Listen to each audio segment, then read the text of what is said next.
أعوذ بالله من الشيطان الرجيم. بسم الله الرحمن الرحيم. الحمد لله الذي لا يحصي نعماه العادون ولا يؤدي حقه المجتهدون، الذي ليس لصفته حد محدود ولا نعت موجود ولا أجل ممدود، فطر الخلائق بقدرته ونشر الرياح برحمته. الصلاة والسلام على المهيمن على رسله والخاتم لأوصيائه والشافع إليه والمكين لديه والمطاع في ملكوته الأحمد من الأوصاف الأبي القاسم محمد صلوات الله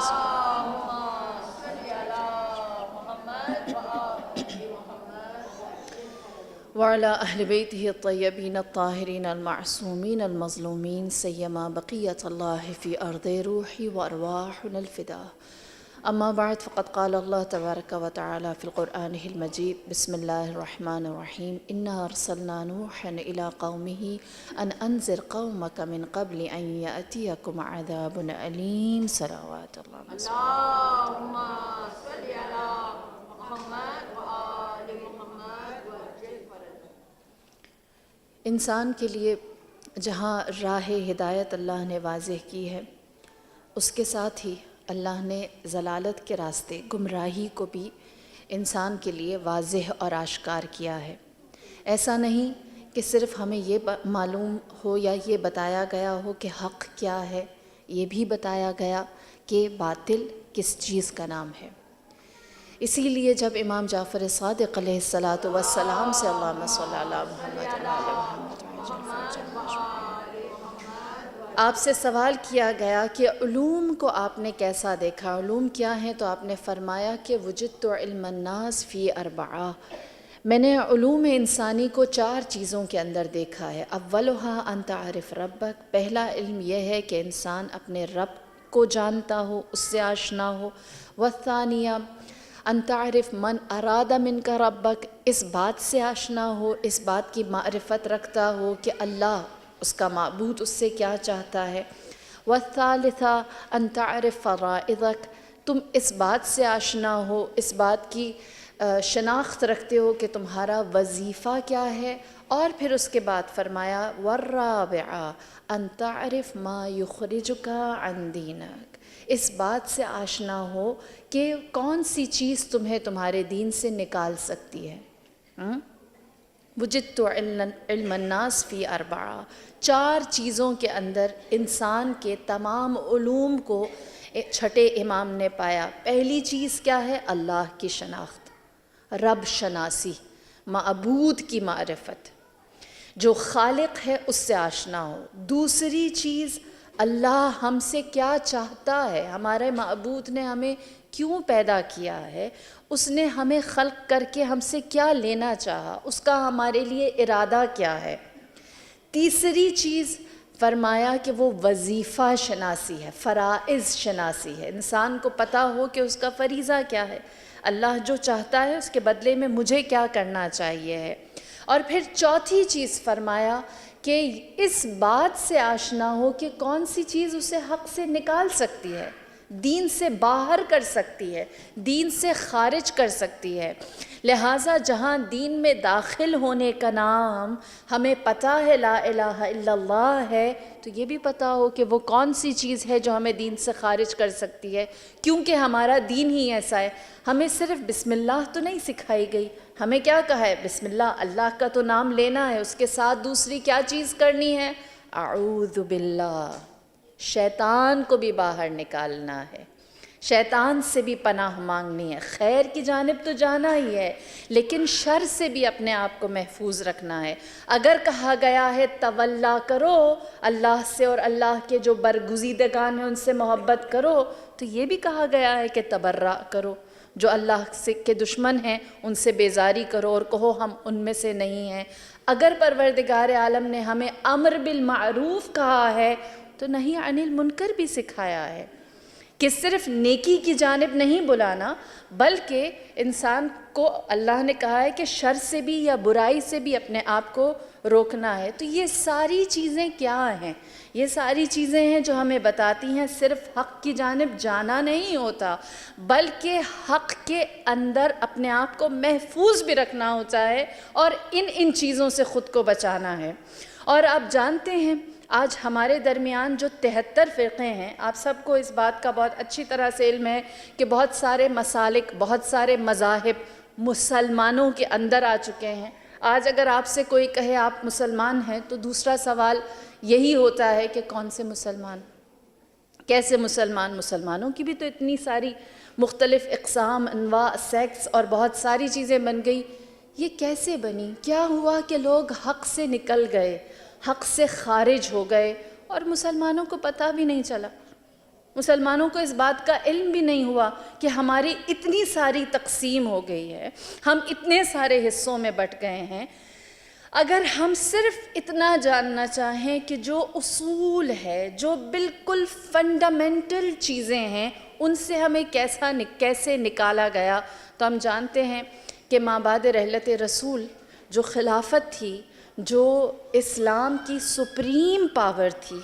جو اسلام کا چہرہ تھا، اس کے اوپر اختلاف آیا، اور پھر اس اختلاف نے ایک مقام پر آ کر بہت بڑا اوج حاصل کیا، بہت زیادہ پھیل گیا یہ اختلاف، ایسا پھیلا کہ اس کا آج تک ہم اثر دیکھ رہے ہیں۔ اور وہ آغاز کہاں سے ہوا؟ وہ آغاز ہوا سرزمین شام سے۔ شام میں کیا ہوا؟ شام میں یہ ہوا کہ جو شخص، جو ذات، جو ہستی رسول کا جانشین تھا، لوگوں نے اس کا اگر انکار کرنا ہوتا تو وہ تو مکہ مدینہ میں بھی انکار ہو رہا تھا، انکار نہیں کیا، اس کو ناسزا کہا، نعوذ باللہ، لعن طعن کیا، اس پر تبرع کیا۔ کتنی حیرت کی بات ہے، کتنی حیرت کی بات ہے کہ رسول اللہ کی رحلت سے لے کر شام میں امیر المؤمنین کے خلاف ناسزا کہنے کے درمیان 40 ایئرز کا ڈیفرنس ہے۔ 40 سال کے اندر وہی جنریشن، ایک ہی جنریشن نے جہاں غدیر دیکھی تھی، اسی نے امیر المؤمنین کے بارے میں ایسی باتیں بھی سہ لیں۔ جن لوگوں نے اپنی آنکھوں سے رسول اللہ کو دیکھا تھا، جو بہت سارے مقام پر یہ کہتے آئے تھے انا و علی من نور واحد، میں اور علی ایک نور سے ہیں، وہ ایک ہی مجمع میں بیٹھے ہوئے امیر المومنین کے بارے میں ناسزا سن لیتے تھے، مان لیتے تھے، اور اس بات کو بہت سونے پاس بھی کیا، آگے بھی بھیج دیا۔ ایسا کیا ہوا کہ مسلمانوں کی مینٹالٹی چینج ہو گئی اور وہ دین سے خارج ہو گئے، وہ دین کا ایک بہت ہی متشدد اور ایک ایکسٹریم سیکٹ بنانے میں کامیاب ہو گئے، اور مسلمانوں کو خبر ہی نہیں ہوئی، اطلاع ہی نہیں ہوئی کہ اسلام کا اتنا بنیادی رکن ہلا دیا گیا ہے۔ اسی لیے میرے مولا نے فرمایا کہ علم انسانی کا علم یہ ہے کہ وہ جانتا اسے دین سے کون سی چیزیں خارج کر سکتی ہیں، اور مسلمانوں کے ساتھ یہ کرنے کے لیے شام میں جو حکومت بپا کی گئی، ان کی ایک اسٹریٹجی یا ایک پالیسی تھی، وہ یہ تھی، جس بنیاد پر اسلام میں اتنا بڑا رخنا، اتنی بڑی دڑاڑ ڈالی گئی کہ امیر شام نے کہا میری پالیسی یہ ہے کہ اطلق الناس بتعلیم الایمان ولم اطلقوا بتعلیم الشرک، لوگوں کو ایمان کی تعلیم میں آزاد چھوڑ دو، وہ جو بھی ایمان کے بارے میں جاننا چاہتے ہیں انہیں سیکھنے دو، سمجھنے دو، علم حاصل کرنے دو، اور ایمان کے بارے میں جتنا کچھ ان کے پاس علم ہے اسے آگے بڑھانے دو، لیکن شرک کے بارے میں انہیں خبر نہ ہونے دینا، انہیں یہ نہ پتہ چلے کہ شرک کیسے ہوتا ہے، گمراہی کیا ہوتی ہے، اور وہ کس طرح سے دین سے خارج ہو سکتے ہیں۔ لہٰذا اس فارمولے نے کس طرح سے مسلمانوں کے عقائد کو خراب کر کے رکھ دیا کہ جس کی ایک مثال جو بہت مشہور و معروف ہے، میں بطور ریمائنڈر آپ کے سامنے رکھوں کہ اس سے پہلے کہ یہ چاہتے، شام کی حکومت چاہتی کہ امام علی کے خلاف جنگ نہروان میں نبرد آزما ہو، انہوں نے کہا ہمیں نہیں معلوم، لوگ زبان سے تو علی کے خلاف بات کرتے ہیں لیکن نہ جانے علی کے خلاف یہ تلوار اٹھائیں گے یا نہیں اٹھائیں گے۔ تو امیر شام کا جو دست راست تھا عمرو ابن عاص، عمرو ابن عاص نے کہا ایک ایکسپیریمنٹ کر کے دیکھتے ہیں۔ ایکسپیریمنٹ یہ کیا گیا کہ ہم ایسا کرتے ہیں کہ لوگوں کو دین کے نام پر ایک عبادت کرنے کے لیے کہتے ہیں، اگر کر لی وہ عبادت بغیر جانے کہ وہ شرک ہے تو لوگ اس کا مطلب ہے علی کے خلاف تلوار اٹھائیں گے۔ اور وہ ایکسپیریمنٹ کیا تھا؟ وہ ایکسپیریمنٹ یہ تھا، کدو جو ایک سبزی ہے، کدو پورے شہر میں لے جا کر ہر جگہ یہ اناؤنسمنٹ کی گئی اور کہا گیا کہ امیر المؤمنین نے، جو ان کا امیر المؤمنین تھا، امیر شام تھا، اس نے یہ فتویٰ دیا ہے کہ کدو کو ابال کر نہیں کھانا، کدو کو حلال کر کے ذبح کر کے کھانا ہے۔ شہر شام میں، مسلمانوں کے شہر میں یہ اعلان کیا گیا کہ کدو کو حلال کر کے یعنی ذبح کر کے کھانا ہے، اور اس طرح سے کدو تمہارے لیے کھانا جائز ہو جائے گا۔ یہ تجربہ کیا گیا پورے شہر میں، شام میں ہر جگہ اس کو اعلان کیا گیا، اور لوگوں نے جب سنا تو اس کے بعد سے کدو لیتے اور اسے ذبح کرتے اور پھر اس کے بعد کھاتے۔ پورے شہر شام میں ایک شخص نہ اٹھا جو یہ کہتا امیر سے، جن کو وہ اپنا ایمان کا امیر یا آقا مانتے تھے، کہ یہ کیسا فتویٰ ہے، قرآن میں کہاں ہے، حدیث میں کہاں ہے، سنت نبوی میں کہاں ہے؟ کسی نے کچھ نہ سنا، صرف اتنا جانتے تھے ثواب کمانا ہے، ثواب کمانا ہے، ثواب کمانا ہے۔ جو امیر کہتا ہے وہ کرتے جانا ہے، کرتے جانا ہے، کرتے جانا ہے، ایمان حاصل ہوگا، ایمان بڑھ جائے گا۔ نہیں جانتے تھے کہ کس طرح سے کون سے اعمال انجام دے کر مکروہات یا مشرکات کر کے دین سے باہر ہو جائیں گے، اس بات سے بے بہرہ تھے۔ جب یہ ایکسپیریمنٹ کامیاب ہو گیا تو عمرو ابن عاص نے کہا کہ اے معاویہ، اب ان لوگوں کو جہاں پر بھی ثواب کے نام پر لے جاؤ یہ سب کچھ کر ڈالیں گے، انہیں نہیں پتہ کہ کون سی چیز انہیں دین سے باہر نکال سکتی ہے۔ لہٰذا دین کے اندر رہنے کے لیے بھی کاوش درکار ہے۔ ایسا نہیں کہ ایک دفعہ ایمان آ گیا تو اس کے بعد دین سے خروج کا راستہ نہیں ہے۔ اور اس زمانے میں اور آج کے زمانے میں سب سے بڑا جو چیلنج ہے وہ یہی ہے کہ ہم دین سے خارج نہ ہوں، یہ جانتے ہیں کہ دین میں کون سی چیزیں لے کر آتی ہیں، تو اس بات سے بھی آشنا ہو کہ دین سے نکالنے والی آفات کون کون سی ہیں، دین سے نکالنے کے لیے ہمارا دشمن کون ہے، دین سے نکالنے کے لیے ہمیں کس چیز سے خطرہ ہے، وہ کون سے امور ہیں جو ہمارے ایمان کو خطرہ پہنچا سکتے ہیں۔ اور جب ہم اس میں تاریخ میں پلٹ کر دیکھتے ہیں تو کچھ ہستیاں ہمارے لیے بہترین نمونہ عمل ہے، جنہوں نے دین سے خروج کے راستے کو اس وقت اپنے لیے بند کر دیا جب دین سے نکلنا سب سے آسان تھا۔ آپ سب کو یاد ہوگا جب نیا نیا عروج تھا، یا کہیں کہ سامنے ایک نیا چہرہ آیا تھا ہمارے لیے داعش کا، اچانک ابھرے، پشت سے حملہ کیا اور عراق کے اندر تباہی مچائی۔ ایک دن میں 1700 لوگ، 1700 نوجوان، یونیورسٹی گوئنگ نوجوان، انہوں نے قتل کر دیے، شہید کر دیے، اور پھر مزارات کی جانب بڑھے۔ جب وہ مزارات کی جانب بڑھے تو ایک مزار انہوں نے نہ صرف منہدم کیا داعش نے، بلکہ ایک صحابی کی قبر کو نبش کیا۔ بہت سارے لوگوں نے اس صحابی کو، یہ جتنے بھی افراد میرے سامنے بیٹھے ہیں، مجھے یقین ہے کہ اگر ہم دین سے خارج نہ ہونے والے کی ایک بہترین مثال دیں تو ہم سب کی آنکھوں نے جس کی قبر کو نبش ہوتے ہوئے دیکھا ہے اور ان کی صحیح سالم جسد کی زیارت کی ہے، وہ سب یہاں موجود ہیں۔ آپ سب نے انشاءاللہ، مجھے یقین ہے، دیکھا ہوگا، یہ چیز بہت وائرل ہوئی تھی اور سب نے اس کو دیکھا بھی تھا۔ ان کا نام تھا جناب حجر بن عدی یا حجر بن عدی۔ حجر بن عدی ان اصحاب رسول خدا اور اصحاب امیر المؤمنین میں سے تھے جن کے لیے دین سے خارج ہو جانا یا ولایت امیر المؤمنین کو چھوڑ دینا یا اسلام کی تعلیمات سے دور ہو جانا ذات کے لیے بڑا آسان تھا، لیکن انہوں نے اس پر کیا استقامت دکھائی۔ ہم ایک خطا جو کرتے آئے ہیں وہ یہ ہے کہ ہم نے امیر المؤمنین سے محبت بہت کی ہے، سید الشہداء سے محبت بہت کی ہے، لیکن ہم ان کے قریبی ترین اصحاب کی سوانح حیات یا بایوگرافی نہیں جانتے، ہمیں نہیں معلوم کہ کس بنیاد پر وہ امام کے اتنے قریب تھے۔ آپ جانتے ہیں حجر بن عدی کن اصحاب امیر المؤمنین میں سے تھے؟ جب امیر المؤمنین کے سر پر ضربت لگی اور آپ بستر پر آئے تو دو دن کے بعد جب آپ کی شہادت ہوئی تو ان 48 گھنٹوں میں آپ صرف 5 لوگوں سے ملے ہیں۔ امیر المؤمنین نے صرف 5 لوگوں سے ملاقات کی، جن میں ایک امام حسن اور امام حسین خاندان بنی ہاشم اور آپ کے فرزندان ہیں، آپ نے صرف ان سے ملاقات کی۔ دوسرا آپ کا قاتل عبد الرحمن ابن ملجم، آپ نے اس سے ملاقات کی۔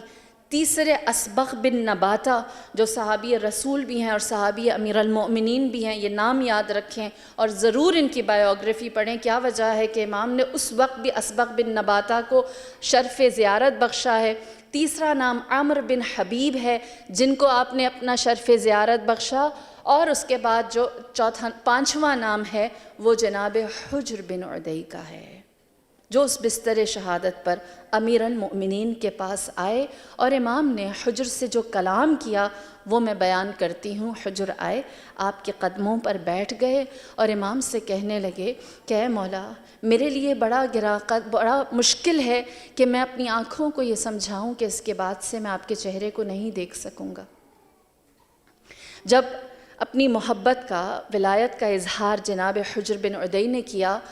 تو کہتے ہیں میرے مولا نے جناب حجر سے اس محبت کے جواب میں ایک سوال کیا، کہا اے حجر، میں دیکھ رہا ہوں ایک وقت آئے گا جب تم سے یہ کہا جائے گا کہ اے حجر،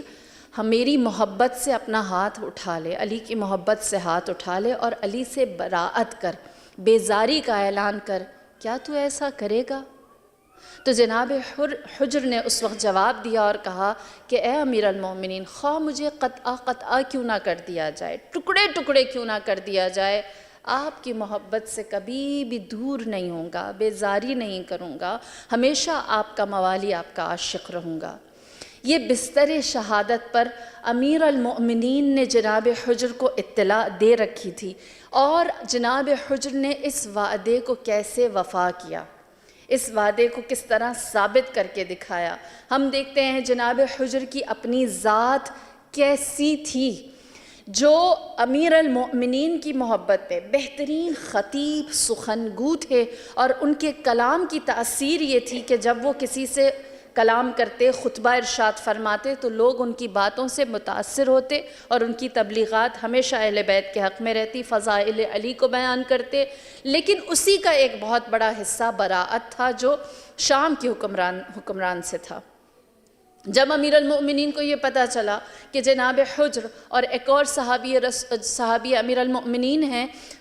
عمر ابن حمق بھی جناب حجر بن عدی جیسے جذباتی، جوشیلے اور خطابت کے اندر باکمال تھے، اور جب وہ خطاب کرتے، جب وہ خطبے دیتے تو اس وقت امیر شام کے بارے میں وہ بھی اس کی حقیقت بیان کرتے۔ امام نے دونوں کو اپنے پاس بلایا، فرمایا میں نے سنا ہے تم براءت کرتے ہو،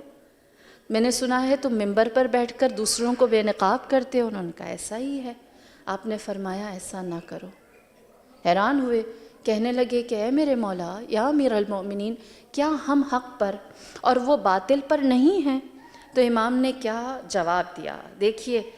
جو عمر ابن حمق اس زمانے میں اور حجر ابن عدی اس زمانے میں تھے، آج میں اور آپ اسی کیفیت سے، انہی حالات سے گزر رہے ہیں، چیزیں بہت مختلف نہیں۔ آپ نے فرمایا اے عمر ابن حمق، اے حجر ابن عدی، میں نہیں چاہتا کہ تم لوگوں کو لعان یا شتام قرار دیا جائے، سب و شتم کرنے والے، گالم گلوچ کرنے والوں میں سے قرار دیا جائے، بلکہ میں یہ چاہتا ہوں کہ تمہارے کردار کی بلندی ایسی ہو کہ دشمن بھی تمہارا تابع ہو جائے، اور جو دشمن ہے تم ان کے لیے ہدایت کی دعا کرو۔ اگر تم ایسا کرو گے تو یہ بہترین براءت ہے،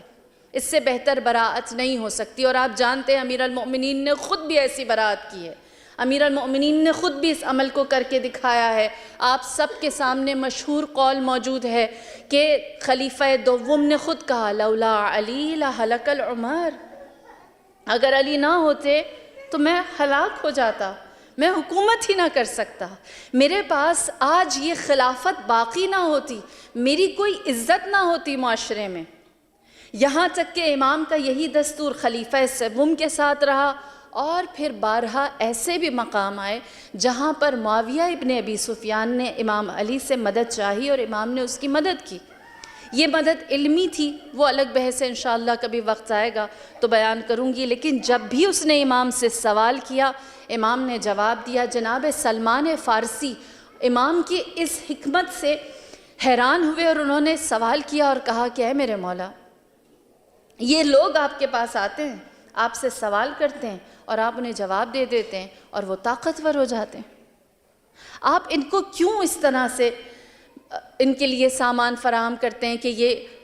آپ سے زیادہ طاقتور ہو جائیں، جبکہ آپ جانتے ہیں یا آپ کے دشمن ہیں؟ تو آپ نے کیا جواب دیا؟ میری جان قربان، میرے مولا کے اس جواب پر، اس حکمت پر، اس بزرگواری پر فرمایا، اے سلمان فارسی، تم سے کس نے کہا یہ میرے دشمن ہیں؟ یہ میرے دشمن نہیں ہیں۔ دشمن وہ ہوتا ہے جو برابری کا ہو، جو مساوی ہو، جو ٹکر کا ہو۔ فرمایا یہ میرے دشمن نہیں، یہ میرے محتاج ہیں، یہ نیاز مند ہیں، یہ ضرورت مند ہیں، اور جب یہ میرے پاس سائل بن کر آتے ہیں، سوال کرتے ہیں، تو میں ان کو جواب دیتا ہوں۔ یہ مجھ سے کمزور اور حقیر ہے۔ اسی لیے آپ نے جناب عمرو ابن حمق اور حجر ابن عدی سے کیا کہا؟ اپنے کردار کو اتنا بلند کر دو کہ دشمن کے لیے تمہارا کردار ہی تمہارا انتقام ہو، اور ان کے لیے خیر کی ہدایت کی دعا کرو۔ اور جناب حجر ابن عدی نے اس نصیحت کو کیسا پکڑا، کیسا اس نصیحت پر عمل کر کے دکھایا، جو آپ کی پوری زندگی بتاتی ہے کہ اس ایک نصیحت نے، اس ایک کلام نے جناب حجر کی زندگی کو بدل دیا۔ وہ حجر ابن عدی جو اپنے جوشیلے جذباتی خطبات کی وجہ سے پہچانے جاتے تھے، اور ان کا نام حجر بن عدی تھا، لوگ انہیں حجر الخیر کہتے تھے کہ ہر ایک نے سوائے نیکی کے ان کے کچھ بھی نہ دیکھا تھا۔ اور ان کی دوسری وجہ شہرت جناب حجر کی یہ تھی کہ وہ مستجاب الدعوہ تھے۔ جب کوئی دعا کرتے تو ان کی وہ دعا قبول ہوتی، اور وہ دعا کیسے قبول ہوتی؟ جب آپ کو نظر بند کیا گیا، زندان میں ڈالا گیا، زندان بان کہتا ہے، ایک وقت جناب حجر پر ایسا آیا کہ معاویہ کے دور حکومت میں آپ کو قید میں ڈال دیا گیا، تکلیف میں تھے۔ آپ نے زندان بان سے، جیلر سے کہا کہ مجھے غسل کرنا ہے، پانی دو۔ اس نے کہا میرے پاس صرف اتنا پانی ہے کہ میں آپ کو پینے کے لیے دے سکتا ہوں، اس کے سوا دینے کے لیے میرے پاس پانی موجود نہیں ہے۔ تو جناب حجر نے کہا کہ میں چاہتا ہوں اس وقت غسل کروں اور یہ میرے لیے ضروری ہے۔ اس نے انکار کیا اور جو پینے والا پانی تھا اس کو کنارے پر لے گیا۔ پھر وہ زندان بان نقل کرتا ہے اور کہتا ہے میں نے دیکھا جناب حجر نے اپنے ہاتھ آسمان کی طرف بلند کیے اور اللہ سے مناجات کرنی شروع کی۔ ابھی جناب حجر کی دعا تمام نہیں ہوئی تھی کہ ہم نے دیکھا آسمان پر بادل آنا شروع ہو گئے اور وہ برسنے شروع ہوئے۔ اتنی موسلا دھار بارش ہوئی کہ جو ہمارے ہاتھ میں مشق تھے وہ سارے دلو بھرنے لگے، جو بالٹیاں تھیں وہ سب پانی سے بھر گئیں۔ اتنا پانی جمع ہو گیا کہ ان کے ساتھ موجود لوگ بھی بآسانی غسل کر سکتے، اور پھر اس کے بعد وہ بادل چلے گئے اور جناب حجر بن عدی نے اس سے غسل کیا۔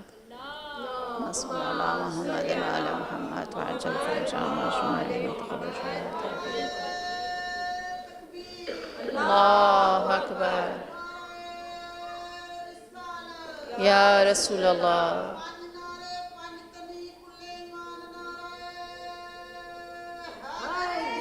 یا علی، یا علی، اللہ صلی اللہ۔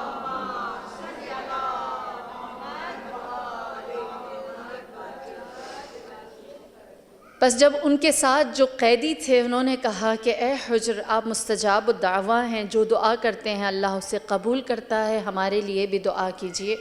جناب حجر نے کہا دنیا کی دعا کروں یا آخرت کی دعا کروں؟ کہا آپ بہتر جانتے ہیں۔ جناب حجر نے اپنے ہاتھ بلند کیے اور کہا پروردگار، جتنے بھی قیدی ہیں ان کے لیے تو بہترین راستے کو جو ان کی آخرت کا سامان ہے اسے فراہم کر۔ اور اللہ نے ان کی یہ وہ دعا قبول کی، اور اس میں جتنے بھی برحق تھے جس کے بارے میں آگے مجلس میں بیان کروں گی، ان سب نے جام شہادت نوش کیا۔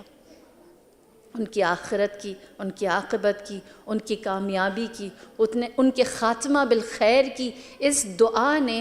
جیلر کے اوپر، زندان بان پر ایسا اثر ڈالا کہ وہ محمد و آل محمد ولایت امیر المؤمنین کا معتقد ہوا اور کہنے لگا میں نے اس قیدی کو دیکھا ہے کہ وہ حق پر کس طرح سے استوار رہتا ہے۔ دوسری صفت جو جناب حجر بن عدی کی تھی، کہتے ہیں کہ جناب حجر بن عدی کی عادت یہ تھی کہ وہ دائم الوضوء رہتے تھے، ہر وقت وضوء کی حالت میں۔ جب ان کا جہاں پر بھی وضوء خراب ہو جاتا، ٹوٹ جاتا تو فوراً وضوء کرتے۔ تیسری ان کی عادت جس نے انہیں حجر الخیر بنایا کہ وہ اپنے والدین کے بہترین خدمت گزار تھے، اور ان کی والدہ جو حیات تھیں ان کے بارے میں کہا جاتا ہے کہ وضو کے لیے اپنی ماں کے لیے خود پانی لے کر جاتے، انہیں وضو کرواتے، اور پھر جب وہ سونا چاہتی تو ان کے بستر کو خود اپنے ہاتھوں سے بچھاتے، پھر اس کے اوپر لیٹ کر دیکھتے، اگر یہ آرام دہ ہے تو پھر اس کے بعد اس پر ان کو سونے کے لیے دعوت دیتے، ادروائز جب تک وہ ان کے آرام کے لائق اور ان کے معیارات کے مطابق نہ ہو اس وقت تک پیچھے نہ ہٹتے۔ اور لوگ جناب حجر بن عدی سے ماں کی خدمت کی مثالیں دیا کرتے تھے۔ جناب حجر بن عدی کا پانچواں کمال یہ تھا، اللہ نے انہیں 3 بیٹے دیے، اور تینوں کے دل میں حب علی ابن ابی طالب کو انہوں نے ایسا ڈالا، اس طرح سے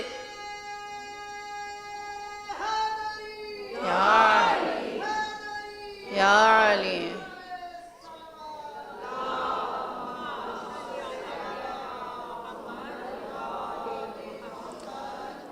اس طرح سے محب محمد و آل محمد اور علی ابن ابی طالب بنایا کہ روایت کہتی ہے کہ ان کے ایک بیٹے ان کے ساتھ ہر مقام پر جہاں جہاں وہ ولایت امیر المؤمنین کا اعلان کرنے کے لیے جاتے ان کے ہمراہ رہتے، یہاں تک کہ جب معاویہ ابن ابی سفیان نے امیر شام نے ان کو گرفتار کیا اور ان کے قتل کا حکم دیا تو جناب حجر نے یہ خواہش ظاہر کی اور کہا کہ میں چاہتا ہوں میرے بیٹے جس کا نام حمام تھا، حمام جو ہاتھی والی ہے، حمام تھا، اس کے بارے میں کہا کہ میں چاہتا ہوں میرے سامنے اس کو شہید کیا جائے تاکہ میں اس کی شہادت کا ثواب اور بیٹے کا داغ دل میں لے کر اس دنیا سے جاؤں، میرا اجر و ثواب زیادہ ہو۔ اور پھر فرمایا میرے لیے باعث اطمینان ہوگا کہ میں دیکھوں میرے بیٹے کا خاتمہ بالخیر ہوا ہے اور اس نے امیر المؤمنین کی محبت میں جان دی ہے۔ یہ وہ استقامت ہے جو دکھائی دی۔ اور پھر ان کے جو باقی 2 بیٹے ہیں جو ان کے بعد زندہ رہے، وہ گرچہ کربلا نہیں پہنچ سکے لیکن مختار ثقفی کے ہمراہ انہوں نے جتنے بھی قاتلان سید الشہداء تھے ان سب سے انتقام لیا۔ اور پھر اس کے بعد روایت کہتی ہے جس چیز کو جناب حجر بن عدی نے سب سے زیادہ اپنے لیے باعث افتخار سمجھا وہ ان کی شہادت کی خبر تھی جو رسول اللہ خود ہی دے گئے، اور جس رسول اللہ کی اس خبر کو نقل کرنے والی کوئی اور نہیں جناب عائشہ ہیں، حضرت عائشہ ہیں۔ وہ خود نقل کرتی ہیں اور کہتی ہیں میں نے رسول اللہ سے سنا ہے کہ مقام عذرا پر جہاں ان کی شہادت ہوئی، مقام عذرا پر ایسے صاحبان حق کو ناحق قتل کر دیا جائے گا کہ جس پر زمین سے زیادہ آسمان والے غضبناک ہوں گے، زمین سے زیادہ آسمان والے غضبناک ہوں گے۔ اور یہی وجہ ہے کہ جس چیز نے، جس کے کردار کی بلندی ایسی کہ دوست و دشمن اسے حجر الخیر کہیں، جس کے پاس دوست و دشمن دعا کرانے کے لیے آئیں، جس کی والدین کی خدمت دیکھ کر دوست اور دشمن یہ کہیں کہ یہ والا قدر ہے، اور جس کے کردار کی اور عبادات کی بلندی ایسی ہے کہ پورا شہر اس کے کردار کی عظمت کی گواہی دیتا ہے، وہ ذات حجر بن عدی ولایت امیر المؤمنین کا دفاع کرنے والا بن کر شام میں پوری شان سے رہتا تھا، کوفے میں پوری شان سے رہتا تھا۔ اور شان کیا تھی جناب حجر کی؟ وہ یہ تھی کہ جو حکومت وہاں پر بپا تھی وہ معاویہ ابن ابی سفیان امویوں کی تھی، ان کا عوج تھا۔ اور جہاں پر وہ رہتے تھے کوفے میں جو والی حکمران تھا وہ مغیرہ بن شعبہ تھا۔ مغیرہ بن شعبہ کیسا تھا؟ جب اس کو والی کوفہ بنایا گیا تو اس وقت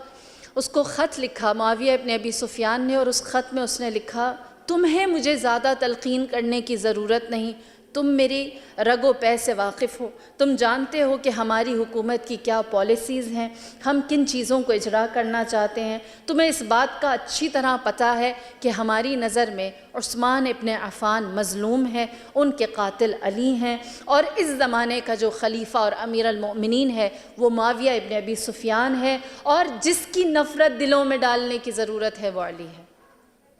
مغیرہ بن شعبہ ایسا شخص تھا جس کے ایمان کا یہ عالم تھا، اور اس کے اوپر ہر کوئی جو امیر المؤمنین سے نفرت کرنے والا تھا وہ پوری طرح مطمئن تھا۔ مغیرہ بن شعبہ کے بارے میں کہتے ہیں کہ جب وہ منبر پر جاتا اور خطبہ دیتا اور وہ یہ ساری چیزیں بیان کرتا، ابن عفان کے بارے میں کہا جاتا کہ وہ مظلوم ہے، امیر المؤمنین اس کے امام علی اس کے قاتل ہیں، اور امام علی اور خاندان اہل بیت کو ناسزا کہا جاتا، تو جناب حجر بن عدی اس زمانے کے وہ تنہا صحابی امیر المؤمنین تھے جو اس مجمع میں کھڑے ہوتے اور کہتے کونوا قوامین بالقسط، عدالت کرنے والے بنو، کیوں عدالت نہیں کرتے؟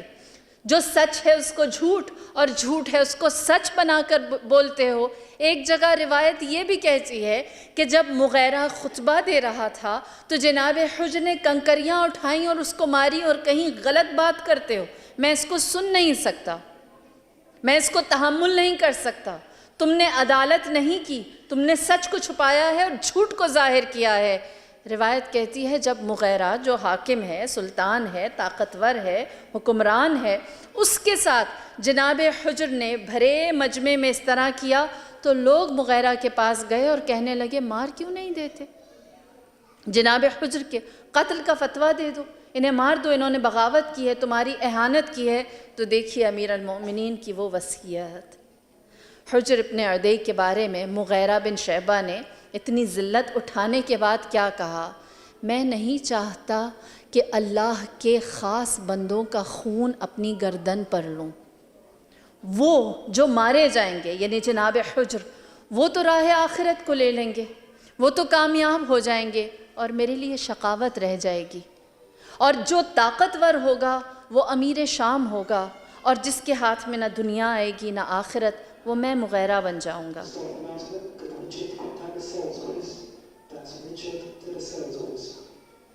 باواز دیگر سے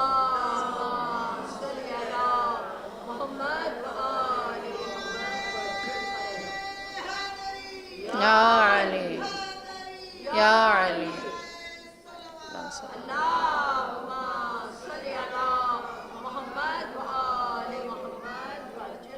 یہاں تک کہ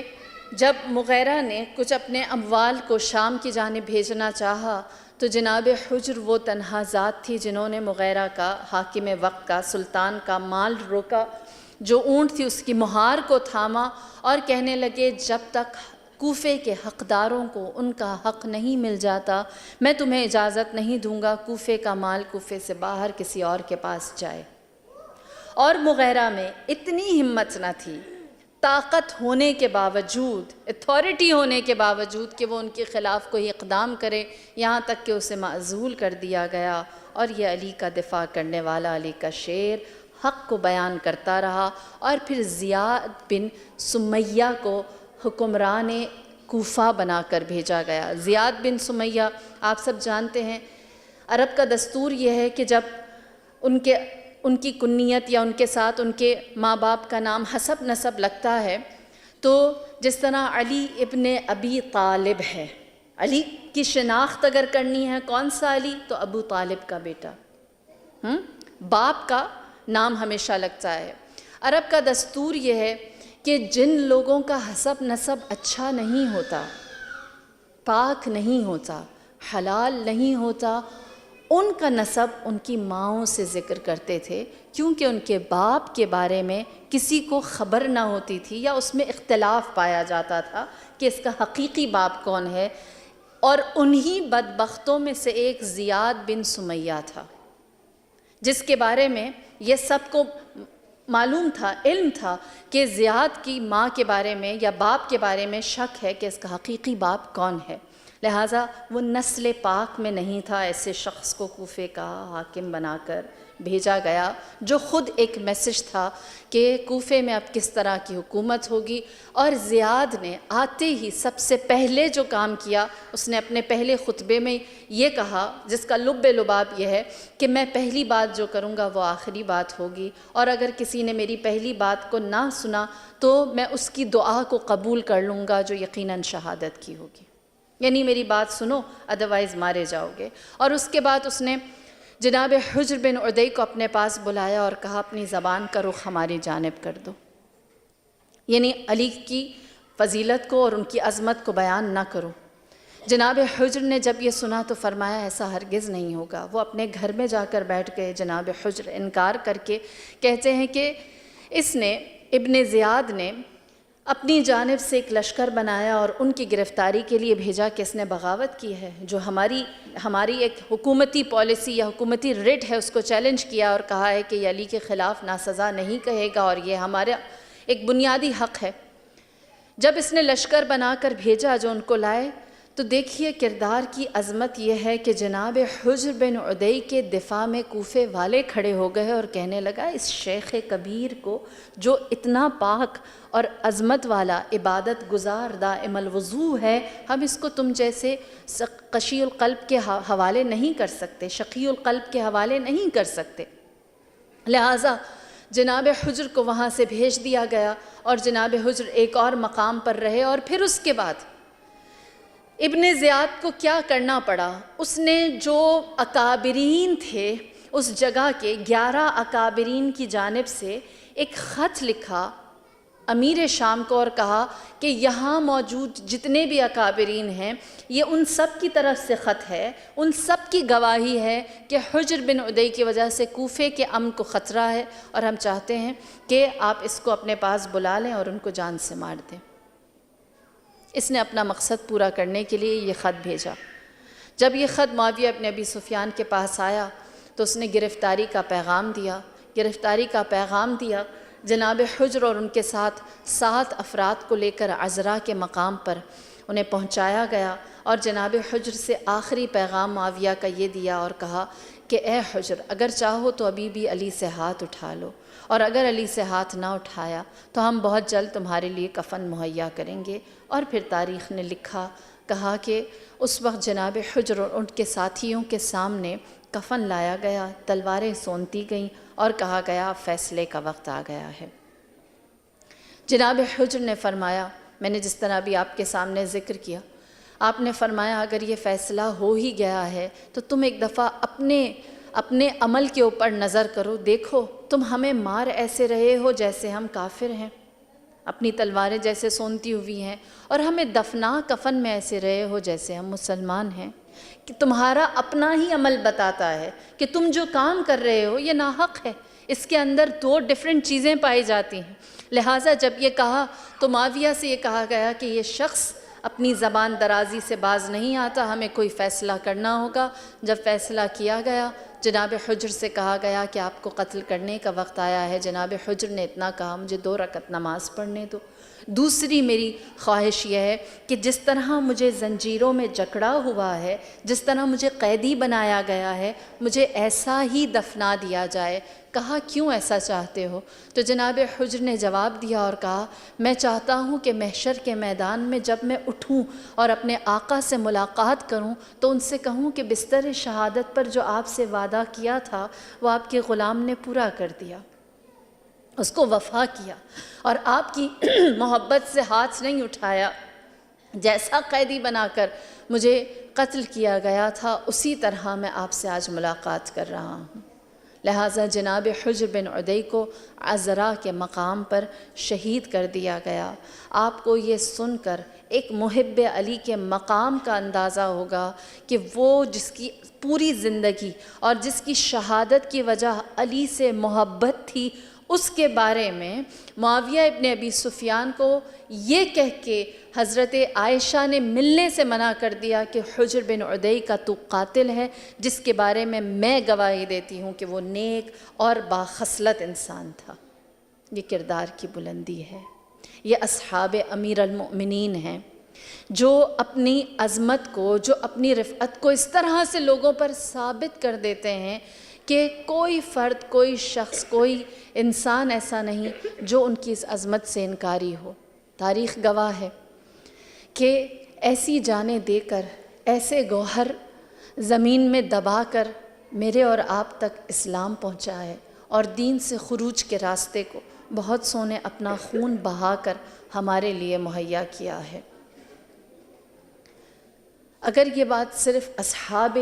رسول خدا، اصحاب امیر المؤمنین تک ہوتی تو ہمارے جیسے کتنے ہی جانثار اپنی اپنی جانیں لٹا دیتے، لیکن دین کے شجر کی آبیاری کے لیے نہ صرف اصحاب جان دیتے رہے، بلکہ جب شہداء کی فہرست کو بیان کیا جانے لگا، ان کے نام گنوائے جانے لگے، تو ایک 10 سے 13 سال کا بچہ اس بجھے ہوئے چراغ کے خیمے کے پاس آ کر کھڑا ہوا اور میرے مولا سید الشہداء سے سوال کرنے لگا کہ اے مولا، کیا شہداء کی لسٹ میں میرا نام بھی موجود ہے؟ آپ اپنے بچوں کو ضرور یہ بات تعلیم دیجئے کہ کربلا کے میدان میں گرچہ شہداء 72 تھے، 72 تھے، لیکن ان 72 میں صرف ایک قاسم، وہ ٹین ایجر تھا، وہ یوتھ تھا کہ جس نے خود آ کر اپنے نام کے ہونے یا نہ ہونے کا سوال کیا ہے، اور اس بات کو میک شور کیا ہے کہ میرا نام شہداء کی لسٹ میں موجود ہو، جس نے خود جا کر اس بات کو درج کروانے کی کوشش کی ہے کہ میں بھی شہداء میں شامل ہو جاؤں، میرا نام بھی امام پر جان قربان کرنے والوں میں سے ہو۔ اس انتظار میں نہ رہیں کہ توفیق آپ کے پاس آئے، آپ توفیق کے پاس جائیں، آپ خیر کی تلاش میں جائیں، آپ خود دیکھیں کہ میرا فریضہ جہاں ہے وہاں پر میرا نام یا میری کنٹریبیوشن ہے یا نہیں۔ یہی جناب قاسم نے ثابت کیا۔ کیونکہ سن چھوٹا تھا، میرے مولا نے سوال کیا اور کہا، اے قاسم، کیا آپ جانتے ہیں شہادت کیا ہے؟ فرمایا، کیوں نہیں؟ اے ماموں، اے چچا، میرے لیے شہادت شہد سے زیادہ شیریں ہے۔ آپ نے گریہ کیا اور فرمایا، کل شہید ہونے والوں میں آپ کا نام بھی سر فہرست ہے۔ جناب قاسم کے دل کو اطمینان آیا اور وہ اپنے خیمے میں گئے، یہاں تک کہ گھمسان کی جنگ ہوئی۔ جب خاندان بنی ہاشم کی نوبت آئی، عقیل اور جعفر طیار کے بیٹے نثار ہو گئے، تو جناب ام فروہ نے اپنے لال سے کہا، اے قاسم، اب آپ کی باری ہے، اپنی جان کو اپنے چچا پر نثار کر دیجیے۔ سرزمین کربلا نے پہلی دفعہ دیکھا کہ امام کے سامنے کوئی اذن جہاد مانگنے آیا ہے، اور امام اس کو اذن جہاد دینے سے پہلے گریہ کر رہے ہیں۔ تاریخ لکھتی ہے کہ جب جناب قاسم نے کہا، ہے چچا مجھے مرنے کی اجازت دیجیے، تو امام نے اتنا گریہ کیا کہ غش کھا گئے، بے ہوش ہو گئے، اور جب ہوش میں آئے تو امام نے جناب قاسم سے کہا، اے قاسم، تمہیں کیسے مرنے کے لیے جانے دوں، جبکہ تم میرے چچا کی آخری نشانی ہو، جبکہ تم میرے بھائی حسن کی آخری نشانی ہو، مجھے تم سے خوشبو حسن آتی ہے، تم سردار بہشت کے بیٹے ہو، اور میں تمہیں اس طرح سے مرنے کی اجازت دے دوں، واللہ یہ مجھ سے نہ ہوگا۔ میں اس کا بیٹا ہوں جو یتیموں کے اوپر مہربان ہے۔ یہ کیسی غربت ہے کہ میں تمہارا چچا ہوتے ہوئے تم جیسے یتیم کو اشقیاء کے حوالے کر دوں۔ اس کے جواب میں جناب قاسم نے سید الشہداء کے ہاتھوں کے اتنے بوسے لیے، اتنا ہاتھوں کو چوما، اتنا چوما کہ امام نے فرمایا اے قاسم میں آپ کو اذن جہاد دیتا ہوں۔ اور پھر حمید بن مسلم نے کیا لکھا، کہتا ہے کہ میں نے دیکھا کہ ظہر کے بعد ایک نوجوان گھوڑے پر سوار ہو کر آیا ہے، چہرے سے وہ چاند کی صورت لگتا ہے۔ روایت کے جملے ہیں، وہ کہتا ہے مجھے نہیں بھولتا، اس بچے کے تن پر سفید کرتا تھا، اس کے پاؤں میں جوتا تھا، ایک جوتے کا تسمہ کھلا ہوا تھا اور اس کی قمیص کا سفید کرتے کا ایک بٹن ٹوٹا ہوا تھا۔ جب بھی میدان میں کوئی آتا تھا تو وہ زرہ پہن کر آتا تھا۔ یہ نہ جانے کیسا شجاع تھا جو 9 لاکھ کے لشکر کے سامنے بغیر زرہ کے آ رہا تھا، جس کا حلیہ سر سے پاؤں تک ایک ہی بات کہتا تھا، یہ کوئی بغیر باپ کے یتیم بچہ ہے۔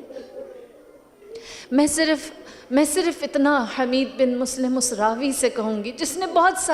بہت سارے مجاہدین کے بارے میں بہت کچھ لکھا ہے، لیکن جناب قاسم کے بارے میں اس کا قلم ایک دم بدل جاتا ہے۔ وہ جناب قاسم کو چاند کہتا ہے۔ میں کہوں گی اے ظالم، جو ذات جو چہرہ تیرے لیے چاند جیسا ہوگا، وہ چہرہ ام فروا کے لیے کیا ہوگا؟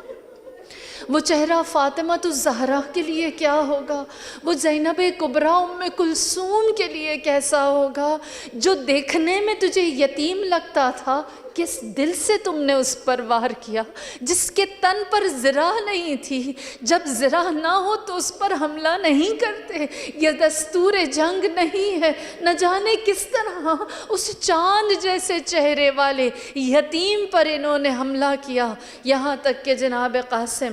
وارد میدان کارزار ہوئے اور چاروں جانب سے آپ کے اوپر حملات ہوتے رہے۔ شیر خدا کے پوتے نے گھمسان کی جنگ کی، ہر آنے والے حملے کا بہترین جواب دیا۔ ازدی نامی پہلوان آگے بڑھا، یہ کہنے لگا کہ چھوٹا سا بچہ ہے، ابھی اس کا کام تمام کر دیتا ہوں۔ جب میرے مولا جناب قاسم نے اس کو آتے ہوئے دیکھا تو ذوالفقار کا ایسا وار کیا کہ اس کے 2 ٹکڑے ہو کر وہ زمین پر گر گیا۔ لہٰذا ایک دفعہ پورے لشکر میں یہ اعلان کیا گیا کہ یہ دیکھنے میں چھوٹا ہے لیکن اس کے اوپر چاروں طرف سے سب ٹوٹ پڑو۔ چاروں طرف سے جب ٹوٹ پڑے، روایت کہتی ہے کہ جب بھی کوئی مجاہد زرہ پہنے ہوئے ہو، اس پر کوئی حملہ آ جائے تو وہ زرہ اس کے لیے سپر بن جاتی ہے اور اس کے زخموں کی تعداد میں کمی آتی ہے۔ لیکن میری جان قربان، چاروں طرف سے حملے قاسم پر ہوئے، تن پر زرہ نہیں، ایک ہاتھ میں نیزہ ایک ہاتھ میں تلوار لیے جنگ کرتے رہے، یہاں تک کہ ایک ملعون کا نیزہ جناب قاسم کی پشت پر آ کر لگا۔ قاسم زین سے زمین پر آئے۔ شہداء کا طریقہ یہ تھا، کربلا کے مجاہدین جب زمین پر گرتے تھے تو امام پر سلام بھیجتے تھے، لیکن جناب قاسم اتنے کم سن تھے اور امام سے اتنی محبت کرتے تھے کہ آپ نے سلام آخر نہ دیا، کہا یا عمّا ادرکنی، اے چچا میری مدد کو آئیے۔ حسین نے پہلی دفعہ سنا کوئی مدد کو بلاتا ہے، اور بلاتا بھی ہے تو کون؟ ہائے نشانی امام حسن! روایت ہے امام حسین اپنے خیمے سے ایسے دوڑے جیسے عقاب حملہ آور ہوتا ہے۔ ادھر قاسم نے پکارا مدد کو، ادھر حسین نکلے خیمے سے، ادھر اشقیاء میں اعلان ہوا کہ حسین شیر کی مانند حملہ آور ہو رہے ہیں۔ زمین پر قاسم گرے، دائیں جانب کے گھوڑے بائیں جانب دوڑے، بائیں جانب کے گھوڑے دائیں جانب دوڑے۔ ہائے جسم پر زرہ نہیں، اللہ جانے، میرا مولا حسن جانے، قلب ام فروا جانے، جسم کے کتنے ٹکڑے ہوئے لیکن جب دھول جھٹی میرے مولا حسین قاسم تک پہنچے تو میرے امام نے ایک مرثیہ پڑھا، اے میرے یتیم تیرے چچا کے لیے بڑا دشوار ہے، تو مدد کے لیے بلائے، تو المدد ادرکنی کہے، تیرا چچا تیرے پاس آئے اور مشکل کشا کا بیٹا تیری مشکل کشائی نہ کر سکے، تیری مدد نہ کر سکے۔ حسین نے قاسم کو اپنے سینے سے لگایا۔ دیکھنے والوں نے یہ لکھا راویان نے کہ جب قاسم آئے تھے تو کم سن تھے، لیکن جب حسین نے ان کا لاشا اٹھایا تو وجود اتنا دراز ہو چکا تھا کہ سینہ حسین کے سینے سے لگا تھا، لیکن قدم زمین پر تھے۔ نہ جانے حسین نے مقتل سے گنج شہیدہ کا سفر کیسے طے کیا۔ ہاں حسین کا درد یہاں سمجھ میں آتا ہے، جہاں میرے مولا نے قاسم کا لاشا علی اکبر کے لاشے کے ساتھ رکھا، درمیان میں میرا مولا بیٹھا، ایک ہاتھ علی اکبر کے برچھی لگے سینے پر، دوسرا ہاتھ قاسم کے تنے پارا پر۔ خامس آل ابا نے آسمان کی جانب رخ کر کے کہا، الہی بغربت الحسین، اے پروردگار آج حسین غریب ہو گیا، آج حسین غریب ہو گیا۔